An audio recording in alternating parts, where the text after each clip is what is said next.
হযরত হারুন আলাইহিস সালামের জন্য শোক পালনের পরপরই বনী ইসরাইল তাদের প্রথম যুদ্ধে জিতল। তাদের উপর আক্রমণ করে কাছের এক রাজ্যের বাদশা, কয়েকজনকে অপহরণ করে নিয়েও যায়। পরে প্রতিশোধপরায়ণ কাফেলা সেই রাজ্য আক্রমণ করে সবগুলো শহর আর গ্রাম জয় করে নেয়। এতে তাদের আত্মবিশ্বাস বেড়ে যায়। সেই আত্মবিশ্বাসে তারা আরও কিছু গ্রাম জয় করে নেয়। কিন্তু আবার সেই স্থবিরতা তাদের ঘিরে ধরল। আর এদিকে মুসা আলাইহিস সালামও বুড়ো হয়ে পড়েছেন। 40 বছরের অভিশাপ এখনও ইসরায়েলের উপর থেকে যায়নি। মুসা আলাইহিস সালাম জানেন তিনি দেখে যেতে পারবেন না প্রতিশ্রুত ভূমির বিজয়। এর আগেই তাকে চলে যেতে হবে ওপারে। শেষ বয়সে এসে মুসা আলাইহিস সালাম দেখলেন ইসরায়েল জাতি জেরুজালেমের সবচেয়ে কাছের শক্তিশালী শহর জেরিকোর কাছে এসে পড়েছে।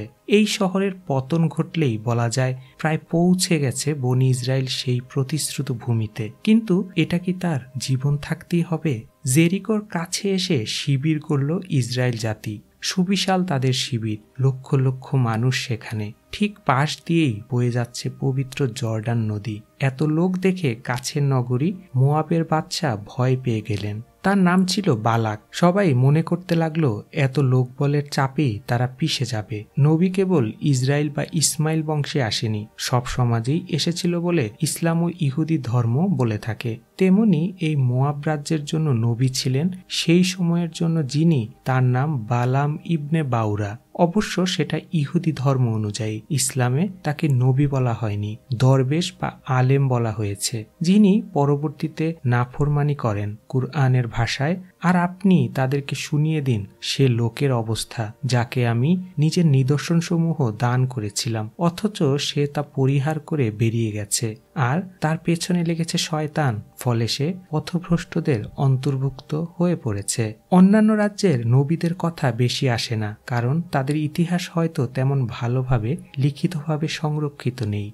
আসলে বেশিরভাগ তাদেরকে না মানলেও খুব সম্মান করত নবীদেরকে ধর্মপ্রচারক হিসেবে। সাধুদের অভিশাপ যেন না লাগে সেজন্য সবাই তাদের না রাগিয়ে চলত। অভিশাপের ভয় সবারই ছিল, সেই হিসেবে বালামকে সবাই মান্য করত। রাজা বালাক ডেকে পাঠালেন বালামকে, বললেন আপনি ওই জাতির বিরুদ্ধে অভিশাপ দিন যেন তারা ধ্বংস হয়ে যায়। কিন্তু বালাম সেটা করলেন না। রাজা বালাক এতে রেগে গেলেন, আবার ভীত হয়ে উঠলেন ইসরায়েলের ব্যাপারে। কখন না জানি আক্রমণ করে বসে তাদের উপর ইসরায়েল। কিন্তু ইসরায়েলিদের মাথায় ছিল না তখন পবিত্র ভূমি জয়ের চিন্তা ভাবনা। তখন তারা মত্ত সুন্দরী নারী নিয়ে আশেপাশের এলাকার সুন্দরী পৌত্তলিক নারীদের সাথে তারা ব্যভিচার করা শুরু করলো। কিসের রাজ্য, কিসের ভূমি, নারীতেই তাদের সব ভুলে থাকা। অনেকে সেই নারীদের খুশি করার জন্য সেই দেবতাদের মূর্তিতে পূজা দিতে লাগলো। তখন গজব হিসেবে আল্লাহ মহামারী প্রেরণ করলেন ইসরায়েল জাতির জন্য। 24,000 ধর্মত্যাগী মারা যায় সেই গজবে। এই গজবের পর থেকেই ইসরায়েল একটু রয়েস হয়ে চলতে লাগলো। মহামারী শেষ হলে দ্বিতীয় আদমশুমারি করা হলো। এবার 20-এর বেশি বয়সের জনসংখ্যা হলো 6,01,730। লেবীয় পুরুষদের আলাদাভাবে গোনা হলো 23,000। এটা ছিল মুসা আলাইহিস সালামের করে যাওয়া শেষ বড় কাজ। আল্লাহ তাকে জানালেন, তোমার ভাই হারুন যেমন চলে গেছে তেমন তোমাকেও চলে যেতে হবে। মুসা আলাইহিস সালাম বললেন, মাবুদ, এমন একজন লোককে বনী ইসরায়েলের জন্য নিযুক্ত করুন যে কিনা এদের নেতা হয়ে পরিচালনা করতে পারবে, যেন এরা রাখালহীন ভেড়ার মতো না হয়ে পড়ে। আল্লাহ বললেন, ইউশা ইবনে নুনের উপর ওহী আসবে, তুমি তাকে ডেকে তোমার স্থলাভিষিক্ত করো, তার উপর তোমার হাত রাখো। মুসা আলাইহিস সালাম তাই করতে প্রস্তুত হলেন। আবিরাম পর্বতমালার একটি উঁচু পাহাড়ে উঠলেন তিনি ইউশাকে নিয়ে। চোখ মেলে তাকালেন চারদিকে। আল্লাহ বললেন, তাকাও, দেখো, এ দেশটাই আমি বনী ইসরায়েলকে দিব। মুসা আলাইহিস সালাম ইউশাকে তখন ডেকে দেখালেন, বললেন এ দেশ নিয়ে তার কি কি স্বপ্ন ছিল। নবী ইব্রাহিম আলাইহিস সালামকে আল্লাহ ওয়াদা করেছিলেন এ দেশ তিনি ইসরায়েলকে দেবেন। ভেবেছিলেন তিনি হয়তো দেখে যেতে পারবেন, কিন্তু সে আর হলো না। ইউশা যেন ঠিকঠাক মতো এদের পৌঁছে দেয় জেরুজালেমে, পবিত্র প্রতিশ্রুত ভূমিতে। পারবে তো ইউশা? ইউশা আবেগাপ্লুত হয়ে পড়লেন। সেই ছোট থেকে মুসা আলাইহিস সালামের সাহচর্যে বড় হয়েছেন। বুঝতে পারছেন তিনি চলে যাবেন কিছুদিনের মধ্যে এই দুনিয়া ছেড়ে। কত জায়গায় গিয়েছেন তারা একসাথে গিয়েছিলেন খিজির আলাইহিস সালামের সাথে দেখা করতে। কত স্মৃতি আছে একত্রে। পাহাড়ের চূড়ায় দুজন দাঁড়িয়ে রইলেন অনেকক্ষণ। ঈসা আলাইহিসসালাম নবুয়ত লাভ করলেন ইসরায়েলের নতুন নবী হিসেবে। মুসা আলাইহিসসালামের শেষ দিনগুলো ছিল স্বাভাবিক। আল্লাহ ওহী নাজিল করে প্রতিশ্রুত পবিত্র ভূমির সীমা দিয়ে দিলেন। মিশর থেকে ফেরাউনের তাড়া খেয়ে বেরিয়ে আসার সুদীর্ঘ 40 বছর পর 11তম মাসের প্রথম দিন মুসা আলাইহিসসালাম শরীয়তের সকল বিষয় সবাইকে পরিষ্কার করে দিলেন। তিনি জীবনের শেষ দিনগুলোতে 3টি দীর্ঘ ভাষণ দেন, যেগুলো ইহুদিরা মেনে চলে। মুসার শেষ ভাষণের কিছুদিন পর তিনি ঘর থেকে বেরিয়ে যান। এরপর এক পাহাড়ে আরোহণ করেন আর পবিত্র ভূমির অপরূপ দৃশ্য দেখতে লাগলেন। আল্লাহ তাকে শেষবারের মতো চারপাশ দেখে নিতে বলেন। তিনি কিভাবে মারা যান সেটা কেউ দেখেনি। তার কবরও কোনো মানুষ দেয়নি। বলা হয় ফেরেশতারা তাকে কবর দেন তাওরাত মতে। আর মাবুদ মোয়াব দেশে বৈত পিয়রের সম্মুখস্থ উপত্যকাতে তাকে কবর দিলেন, কিন্তু তার কবরস্থান কোথায় আজও কেউ জানে না। মৃত্যুর সময় মুসার বয়স 120 বছর হয়েছিল। তার চোখ ক্ষীণ হয়নি ও তার তেজও হ্রাস পায়নি। পরে বনি ইসরায়েল মুসার জন্য মোয়াবের উপত্যকায় 30 দিন কান্নাকাটি করল। এভাবে মুসার শোক প্রকাশের দিন সম্পূর্ণ হলো। তখন সালটা ছিল খ্রিস্টপূর্ব 1272। এর মানে ঠিক 1268 বছর পরে যীশু খ্রিস্টের জন্ম। ইসলামী বিশ্বাস অনুযায়ী জেরিকো নগরীর 11 কিলোমিটার এবং জেরুজালেমের 20 কিলোমিটার দূরে মাকামেল নাবি মুসাতেই মুসা আলাইহিসসালামের কবর। আবু হুরায়রা রাদিয়াল্লাহু আনহু বলেন, মহানবী মুহাম্মদ সাল্লাল্লাহু আলাইহি সাল্লাম বলেছেন, আমি যদি সেখানে থাকতাম তাহলে অবশ্যই আমি তোমাদেরকে রাস্তার পাশে লাল টিলার নিচে কবরটি দেখিয়ে দিতাম। ওদিকে মুসা আলাইহিসসালামের মৃত্যুর পর 1 মাস ধরে ইসরায়েল জাতি শোক করল। আর তাদের নতুন নেতা হলেন হযরত ইউশা ইবনে নুন আলাইহিসসালাম। আর ইসরায়েল জাতি তখন জেরিকো নগরীর বাইরে। ইউশা আলাইহিসসালামের হাতে ইসরায়েলের উত্থান শুরু হয়। এরপর বেশ কয়েকজন নবী আসেন আর ইসরায়েলের হাল ধরেন। ইউশা আলাইহিসসালামের সামনে বিশাল কাজ। তাকে এই বিশাল জাতিকে পৌঁছে দিতে হবে জেরুজালেমে। অথচ এখনো জেরিকো নগরী জয় করা হয়নি। কি করবেন তিনি? এ দুর্গের মতো নগরী কিভাবে তিনি ভেদ করবেন? কিভাবে এ পুরো প্রাচীর ভেঙে ফেলবেন? কিন্তু আল্লাহ বলেছেন এই নগরী ইসরায়েলের হাতে আসবেই। তিনি কথা দিয়েছেন। কিন্তু কিভাবে সম্ভব এটা? তাছাড়া ইসরায়েলের কোনো প্রশিক্ষিত সেনাবাহিনী পর্যন্ত নেই। কিছু একটা করতে হবে। আগে বের করতে হবে শত্রুপক্ষের সেনাবাহিনী কেমন। ইউশা আলাইহিসসালাম তার বিশ্বস্ত 2 জন গুপ্তচরকে ডেকে পাঠালেন। বললেন তাদের কি করতে হবে। তিনি অপেক্ষা করবেন তাদের জন্য। তারা যেন ছদ্মবেশ নিয়ে জেরিকো নগরীতে ঢুকে পড়ে আর যে তথ্যগুলো দরকার জোগাড় করে আনে।